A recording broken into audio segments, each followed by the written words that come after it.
Hello everyone, स्वागत है आपका एग्जाम और एजुकेशन यूट्यूब चैनल पर।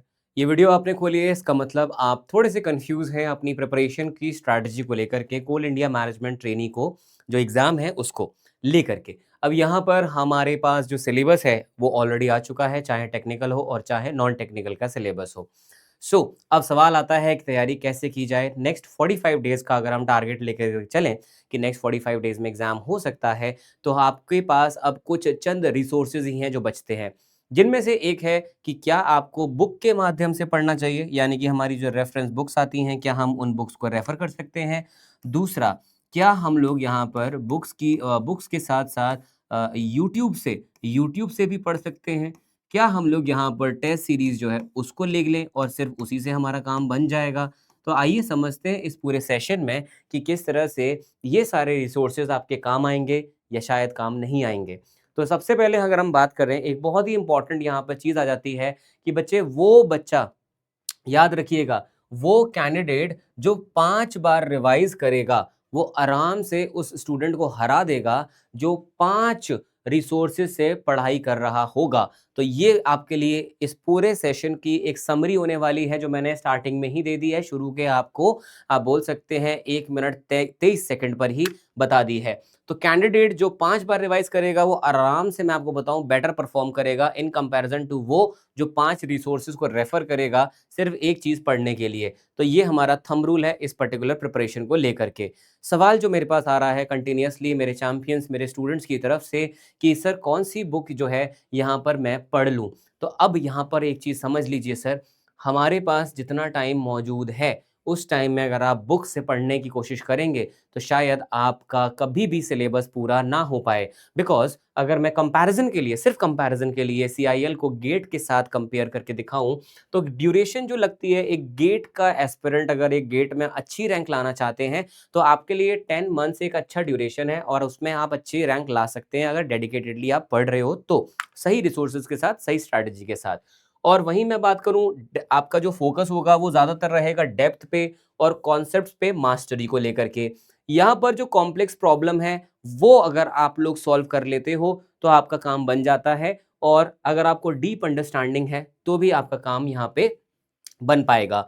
लेकिन कोल इंडिया लिमिटेड में आपके पास ऑलमोस्ट 45 डेज़ हैं। यहाँ पर हमारे पास जो फ़ोकस होगा वो ज़्यादातर कवरेज पे होगा और थ्योरी हेवी होगा, क्योंकि यहाँ पे थ्योरेटिकल चीज़ें ज़्यादा पूछी जा रही हैं। अगर पास्ट रिकॉर्ड देखते हैं उन्हें, उसमें हम ये क्लियरली देख सकते हैं। यहाँ पर जो हमारे पास प्रीवियस ईयर क्वेश्चन्स हैं और जो हमारे ऐसे क्वेश्चन्स हैं जो हमें कॉन्सेप्ट्स को रिकॉल करने में हेल्प करते हैं, वो आपके लिए एक गेम चेंजर की तरह काम करेंगे और हमारी डीप अंडरस्टैंडिंग के अलावा हमें यहाँ पे एक स्पीड और सिलेबस कंप्लीशन पे फोकस रखना है। That is very important. अगर हम यहाँ पर कोशिश करें कि यार एक काम करते हैं, हम लोग बढ़िया सी बुक ढूँढ लेते हैं, कोई टेलीग्राम ग्रुप जॉइन कर लेते हैं, 50 पीडीएफ डाउनलोड कर लेते हैं, 20 वीडियोज़ की प्लेलिस्ट देख लेते हैं, तो यहाँ पे इवेंचुअली पता है क्या होगा, आपकी प्रिपरेशन कुछ खास हो नहीं पाएगी और एंड में आपको सिर्फ़ और सिर्फ़ होगा पैनिक। क्योंकि हर एक दिन जब गुज़रेगा, तो हर एक दिन गुज़रने के साथ आपको यही फ़ील होगा कि यार आज का दिन और चला गया और अब सिर्फ़ 44 दिन बचे हैं। फिर एक दिन निकलेगा, ऐसे ही करते-करते आपके पास दिन कम बचेंगे और तैयारी आपकी कम हो पाई होगी। तो ये पैनिक सिचुएशन ना आए, इसलिए आज के दिन मैं ये वीडियो शूट कर रहा हूँ, ताकि ये वीडियो आप लोग एंड में ना देखो, अपनी तैयारी के स्टार्टिंग में ही देख लीजिए। आपको अभी जो चाहिए, सबसे पहले आपको अपने जो रिसोर्सेज़ हैं, उन्हें फ़िल्टर करना है। आपको अपने जो कॉन्सेप्ट्स हैं उनको पढ़ना है इन रिसोर्सेज से। अपना जो टेस्ट है, वो आपकी जो स्पीड है, माफ़ कीजिएगा, स्पीड को आपको टेस्ट करना है और इस पूरी चीज़ को रिवाइज़ करते हुए दोबारा से इस फ्लो को फ़ॉलो करना है। हर एक सब्जेक्ट के लिए ये चीज़ आपको करनी पड़ेगी। हमारे पास जो पूरा सिलेबस है जिसमें सॉइल मैकेनिक्स है, फाउंडेशन भी आता है, transportation, environment, RCC, steel, fluid mechanics, hydrology, irrigation, surveying, building material, construction management, strength of material and आपका साथ ही साथ यहाँ पर इंजीनियरिंग मैथमेटिक्स जो है वो भी यहाँ पर है, इंजीनियरिंग मैथमेटिक्स। तो इन सब के सामने अगर आप सोचो कि मैं टेक्स्ट बुक पढ़ लेता हूँ, ये जितने भी सब्जेक्ट्स हैं उनके लिए मैं अपनी बुक्स को पढ़ लेता हूँ, मेरे पास जितनी भी बुक्स अवेलेबल है उनको पढ़ लेता हूँ, तो आपके लिए ये थोड़ा सा प्रॉब्लम हो जाएगा, बिकॉज इतने कम टाइम में आपका ये सिलेबस पूरा नहीं हो पाएगा। यहाँ पर हमारा क्यों ये बुक्स वाली चीज़ फ़ेल हो जाती है, बिकॉज़ आपका एक तो टाइम कंज्यूमिंग है। यहाँ पे अगर बुक्स को आप पढ़ रहे हैं, it is very time consuming. साथ ही साथ आपकी जो यूनिवर्सिटीज़ की बुक होती हैं या जो बुक्स होती हैं, वो यूनिवर्सिटी के एग्ज़ाम को निकालने के लिए होती हैं, बिकॉज़ वहाँ पे आपके पास प्लेंटी ऑफ टाइम होता है। आधा सब्जेक्ट के लिए 6 महीना होता है वहाँ पर, अगर आपको पता हो यूनिवर्सिटीज़ में, 1 सेमेस्टर में आधा सब्जेक्ट आता है, अगर कोई बड़ा सब्जेक्ट है, एनवायरनमेंट जैसा, फ्लूइड जैसा, जियोटेक जैसा। और रिवीजन के लिए आपके पास बिल्कुल भी टाइम नहीं मिलेगा, दैट इज़ अनदर चैलेंज अगर आप बुक से पढ़ना स्टार्ट करते हो। इसके बाद आ जाता है हमारी अगली चीज़ कि एक रॉन्ग तरीका क्या है। पहला तो देखो यूट्यूब की अगर हम बात कर रहे हैं, यूट्यूब पर जो रॉन्ग तरीका है पढ़ने का, उसमें एक आता है कि आप बेसिकली क्या कर रहे हो, आप देख रहे हो कि यार ये बढ़िया है, एक पूरी प्लेलिस्ट मुझे मिल गई है एक सब्जेक्ट की, मैं इसको सेव कर लेता हूँ, बाद में देखूँगा। आप धीरे-धीरे करके क्या करोगे, प्लेलिस्ट जो है वो सेव करते रहोगे, शायद उनको पढ़ोगे नहीं, आपको लगेगा यार ये मटेरियल अच्छा है, ये वाला मैं सेव कर लेता हूँ। फिर लगेगा यार ये वाला दूसरे सब्जेक्ट के लिए अच्छा है, उसको भी मैं सेव, यानी कि आप प्लेलिस्ट सेव करते रहेंगे, शायद आप उसको यूज़ ना करें। ये एक ऐसी चीज़ है जो आप गलत करने जा रहे होंगे या कर रहे होंगे या कर सकते हैं, ट्राई कीजिए उसको ना करें। इसके अलावा मल्टीपल टीचर्स को अगर आप फॉलो कर रहे हो, किसी एक सब्जेक्ट को लेकर के या किसी एक पर्टिकुलर तैयारी को लेकर के आप एक ही मेंटोर को फ़ोकस करिए, उन्हीं पे ही आप फ़ोकस करिए, वो मेंटोर कोई भी हो सकते हैं। मैं ये नहीं बोलता कि मुझे ही करना है आपको, जिसके साथ कि जिस भी फैकल्टी के साथ आपकी सिनर्जी मैच होती है, आप उन फैकल्टी को ही फ़ॉलो कीजिए और उस पर्टिकुलर सब्जेक्ट के लिए उन्हीं को ही फ़ॉलो करते रहिए at the end of till the end of this preparation. Otherwise अगर आप दूसरे फैकल्टी को देखेंगे, फॉर एग्ज़ाम्पल आप मुझे देखते हैं फॉर फ्लूइड मैकेनिक्स और आप सडनली शिवम सर को देखना स्टार्ट कर देते हैं फ्लूइड मैकेनिक्स के लिए, तो आपके लिए प्रॉब्लम हो सकती है, बिकॉज़ पढ़ाएँगे सर भी वही सेम चीज़ जो मैं पढ़ा रहा हूँ, लेकिन हमारा तरीका अलग हो सकता है, सर का जो सीक्वेंस है वो अलग हो सकता है, मेरा सीक्वेंस अलग हो सकता है, मेरे एग्ज़ाम्पल्स अलग हो सकते हैं, मेरा पेस अलग हो सकता है। तो ये सारी चीज़ें अलग हो सकती हैं जो आपका टाइम वेस्ट करेंगे और कुछ भी नहीं।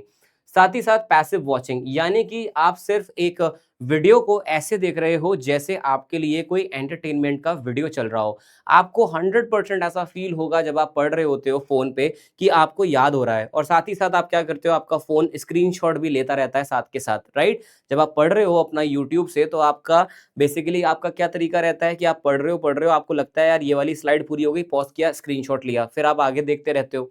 ऐसा अगर आप करते हो तो आपके लिए ये चैलेंज हो सकता है, बिकॉज़ आप सिर्फ़ देख रहे हो, आप प्रैक्टिस नहीं कर रहे हो। यानी कि आपको ये बिल्कुल याद नहीं रहेगा कि कौन-सा कॉन्सेप्ट आपको कैसे सॉल्व करना है वो पर्टिकुलर क्वेश्चन। सबसे बड़ा अभी जो आपके सामने चैलेंज आएगा, that is the marathon session. आज के दिन आपको मैराथन नहीं देखने हैं बेटा। मैराथन जो होंगे वो सिर्फ़ और सिर्फ़ आपकी मेमोरी को ब्रश अप करने के लिए होंगे, जो लास्ट के 1 हफ्ते में आपको देखने हैं, तो आप तब देख सकते हैं अपने रिवीजन पॉइंट ऑफ व्यू से। आज जब 45 दिन हैं, तो आपके लिए जो मैराथन सेशंस हैं वो यूज़लेस होंगे।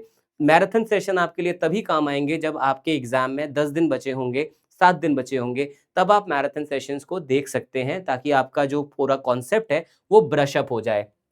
तो करना क्या है, आप पहले तो वही वीडियोज़ देखिए, ऐसे वीडियोज़ देखिए जो 15, 50, 40 मिनट में आपको कोई ना कोई कॉन्सेप्ट जो आपका वीक है वो पढ़ा देते हैं। दूसरा सबसे इम्पोर्टेंट है, यहाँ पे आप ऐसे सेशंस को फॉलो कीजिए जहाँ पे आपको क्वेश्चन प्रैक्टिस करवाए जा रहे हैं। ज़्यादा क्वेश्चन आप प्रैक्टिस करेंगे ज़्यादा टाइम में, तो आपके लिए वो बेहतर है। भले ही आपका जो सेशन आप देखते हो उसके अंदर क्वेश्चन कम करवाए जाएँ, लेकिन कॉन्सेप्ट एक ही क्वेश्चन से अगर मल्टीपल कॉन्सेप्ट बताए जा रहे हैं तो वो आपके लिए और भी बेस्ट है। जो सेम चीज़ मैं खुद करता हूँ आपके लिए, 6 बजे वाला जो सेशन है, मैं हर दिन 6 बजे आपके लिए एक सेशन लेता हूँ, कोल इंडिया लिमिटेड का जो फ्री क्लास होता है, जिसमें मैं आपको सेम इसी तरह से पढ़ाता हूँ। आप भले ही 10 क्वेश्चन सॉल्व करोगे वहाँ पर 50-55 मिनट में, लेकिन उन 10 क्वेश्चंस के एक-एक कॉन्सेप्ट को हम गहराई से डिस्कस करते हैं, ताकि वहाँ से मल्टीपल क्वेश्चन जो बन सकते हैं, वो भी आप कर पाएँ। और साथ ही साथ वन सोर्स रूल, आप एक ही फैकल्टी को पकड़िए, एक ही चैनल को पकड़िए, आप उसी को ही पकड़े रहिए। अगर आपको लगता है कि वो बेस्ट है आपके लिए, अगर आपको लगता है आपका सिनर्जी मैच हो रहा है, अगर लगता है उनका टीचिंग स्टाइल आपके लिए परफेक्ट है, तो आप 100% उन्हीं को फॉलो कीजिए till the end of this period, जो हमारा 40-45 दिन का पीरियड हम लेके चल रहे हैं। ठीक है, अब आ जाती है बात अगली चीज़ टेस्ट सीरीज़ को लेकर के। देखिए, टेस्ट सीरीज़ कोई सोर्स ऑफ स्टडी नहीं होता है। टेस्ट सीरीज़ एक tool of study, tool of preparation होता है, जिसको आपको शुरू के 25 दिन में ज़्यादा फोकस नहीं करना है। आप शुरू के 25 दिन, अगर आपने एक बार सिलेबस खत्म किया हुआ है, लेकिन आपने उसको टच नहीं किया है बहुत टाइम से, या आपको सीआईएल का आइडिया नहीं है किस तरह के क्वेश्चंस आते हैं, तो उस केस में आप पहले 25 दिन जो हैं वो अपनी तैयारी को दीजिए, और उसके बाद 26वें दिन से आप टेस्ट सीरीज लगाना स्टार्ट कर सकते हैं। पहले आप एक-एक टेस्ट सीरीज लगाइए पर डे, और सिर्फ टेस्ट सीरीज लगाने से काम नहीं चलेगा, उसका कैसे एनालिसिस करना है वो भी अभी मैं बताऊँगा। टेस्ट सीरीज भी लगाइए आप, पहले 1 लगाइए, फिर उसके बाद जब 1 हफ्ता निकलता है, फिर 1 दिन में 2 भी लगाइए, 1 दिन में 3 लगाइए, ताकि आपको टेस्ट सीरीज से भी नई-नई जानकारी मिलती रहे। अब जब आप यहाँ पर अगर मैं इसको पूरा समराइज़ करूँ, तो आपका देखो ज़्यादातर चीज़ें हैं यूट्यूब या फिर आपके जो पेड बैचेज़ हैं वहाँ से हो जाते हैं, या फिर 20 क्वेश्चन प्रैक्टिस हो गया, या फिर मॉक टेस्ट हो गया। अब देखो यहाँ पे बुक्स हो गई। ये सारी चीज़ें अलग-अलग, अलग-अलग जगह पर मौजूद होती हैं। यहाँ पे अगर मैं आपको बोलूँ कि आपका पूरा का पूरा कॉन्सेप्ट बिल्डिंग 50% का, प्लस पूरा का पूरा आपका क्वेश्चन का प्रैक्टिस 20% का, आपका पूरा का पूरा मॉक टेस्ट वाला पार्ट अनदर 20%, और आपका जो 10% आप बुक से निकाल लोगे चीज़ें, वो सब। अगर ये 100% सारी की सारी चीज़ें आपको मैं एक ही जगह पर दे दूँ तो बताओ, मज़ा आएगा कि नहीं आएगा? अगर ये सारे 100% की 100% चीज़ें आपको एक ही जगह पर मिल जाएँ तो आपको मज़ा आएगा कि नहीं आएगा? कार्बन बैच जो हमारे पास एग्ज़ाम ऑन एजुकेशन का एक फ्लैगशिप बैच है, और इस फ्लैगशिप बैच के अंदर आप देखिए कूपन अप्लाई कर सकते हो आप, वो भी एक नया कूपन अभी-अभी यहाँ पर एक्टिवेट हुआ है, क्योंकि मंथ एंड सीज़न है, मंथ एंड का यहाँ पे सेल है आपके लिए। जो पहले ₹1000 ऑफ मिलते थे, अब आपको ₹1100 ऑफ मिलते हैं यहाँ पर, यानी कि अब ये सेम कोर्स आपको 2899 का पड़ता है, क्योंकि ये मंथ एंड चल रहा है, एंड मंथ तक ये इतने का रहने वाला है। इस बैच के अंदर आपको क्या-क्या मिल जाता है? इस बैच के अंदर आपको थ्योरी क्लास मिलती है, किसकी? आपको थ्योरी क्लास मिलती है इसके अंदर, आपके टेक्निकल प्लस नॉन टेक्निकल दोनों क्लासेस इसमें मिलती हैं, थ्योरी क्लासेस। साथ ही साथ इसमें आपको प्रैक्टिस क्लास मिलती है, किसकी? टेक्निकल, नॉन टेक्निकल दोनों की। हर थ्योरी क्लास के बाद आपको 20 क्वेश्चंस की एक वर्कशीट या फिर डीपीपी मिलती है। हर प्रैक्टिस क्लास के बाद आपको 50 क्वेश्चंस की डीपीपी मिलती है, और यहाँ पर आपको साथ ही साथ इसमें टेस्ट सीरीज़ भी दी जाती है। साथ ही साथ आपको यहाँ पर एक चीज़ और मिलती है जिसको बोलते हैं हम लोग सिलेक्शन फ़ाइल, जिसमें 1000 क्वेश्चंस मिलते हैं। आपको इसी के अंदर स्टडी नोट्स भी मिल जाते हैं जो कि ई-बुक्स है हमारी, और जो भी क्लास में फैकल्टी पढ़ा रहे होते हैं, चाहे तो थ्योरी क्लास में, चाहे तो प्रैक्टिस क्लास में, इन दोनों क्लासेस की आप लोगों को क्लास नोट्स भी मिल जाते हैं, जो टीचर ने आपके लिए क्लास में लिखा होता है, वो सारी जानकारी आपको मिल जाती है।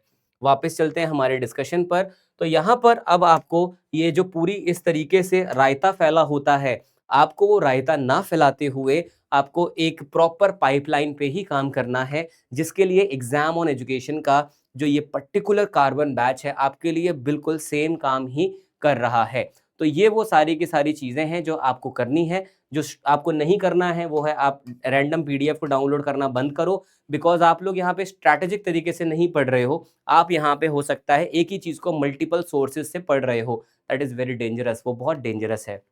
फिर से रिपीट करता हूँ मैं सेम बात, वो कैंडिडेट जो 5 बार रिवाइज़ कर लेगा अपने कॉन्सेप्ट्स को, वो हमेशा आगे रहेगा, वो हमेशा जीतेगा उस स्टूडेंट या उस कैंडिडेट से, जो कैंडिडेट एक ही चीज़ को 5 अलग सोर्सेज़ से पढ़ने की कोशिश करेगा, कोल इंडिया लिमिटेड के एग्ज़ामिनेशन में। This is valid for Coal India Limited वाला एग्ज़ाम। कोल इंडिया लिमिटेड के लिए ये चीज़ वैलिड है, मैं आपको बता देता हूँ। अगर ये फाउंडेशन हो तो मैं खुद भी बोलूँगा कि चल 1 नहीं 2-3 अगर सोर्सेज़ आप ले भी लेते हो, कोई दिक्कत नहीं है, आपके पास सफिशिएंट टाइम होता है, बट यहाँ आपके पास टाइम ही तो नहीं है, इस चीज़ को आपको याद रखना है। वीडियो अच्छा लगा तो आप लोग इसको फुल पावर के साथ अपने दोस्तों के साथ शेयर भी करो। एग्ज़ाम ऑन के चैनल पे फर्स्ट टाइम अगर आए हो, तो फटाक से सब्सक्राइब करो, और एग्ज़ाम ऑन एजुकेशन पर अगर आपको मेरा कॉन्टैक्ट नंबर चाहिए, मैं आपको अपना कॉन्टैक्ट नंबर भी दे देता हूँ, ताकि आपको अगर जस्ट इन केस कोई भी चीज़ को लेकर के डाउट होगा तो आप मुझे कॉल कर पाएँगे। ये नंबर अगर मैं क्लास में हुआ तो शिवम सर उठाएँगे, या फिर अगर मैं क्लास में नहीं हुआ तो मैं खुद उठाऊँगा। पॉइंट इज़ कि कोई भी सेल्स पर्सन इसको नहीं उठाएँगे, तो आपको जो भी बात होगी वो फैकल्टी से ही होगी। 6888-64552 ये नंबर आपके लिए हमेशा अवेलेबल है। आपको चाहे कार्बन बैच का डाउट हो, चाहे सीआईएल एग्ज़ाम का डाउट हो, चाहे हमारे दूसरे और एग्ज़ाम्स का डाउट हो, आप फ़ोन कीजिए और बात कीजिए। Thank you so much, see you in the next video.